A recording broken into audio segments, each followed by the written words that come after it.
বুদ্ধি হচ্ছে। ব্যাস ঠিক আছে, এবার অ্যাক্টিং করবো। ও অ্যাক্টিং করবে কিসের? এই যে ব্লগের। অ্যাক্টিং করছিস কেন ভাই? চুপ কর।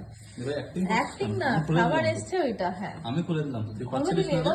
আমি দেখাচ্ছি কি আছে, বোকামো কথা বলিস না। খাবার এসে গেছে, কালকে শিবরাত্রি, তাই আগের দিন আজকে সঞ্জমের খাবার এসছে। শিবরাত্রি তো বাজে বলেছি, বল শিবরাত্রি তাই তো? কিছু এডিট করবো না, সব এটাই না করবো। না হ্যাঁ। না, আমার শ্বশুর বাড়ি থেকে আজকে শিবরাত্রির আগের দিন খাবার এসছে। সঞ্জম দুপুরে লুচি হয়, দেখি।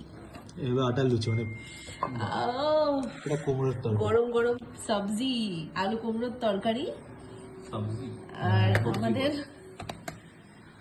লুচি সব আটার লুচি হয়, ময়দা অনেকদিন ধরেই বন্ধ, অনেক বছর।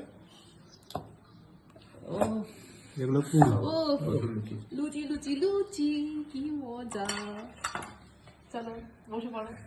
এই সবজি টবজি বলবি তখন কিন্তু গড়ের খড়গ নেমে আসবে।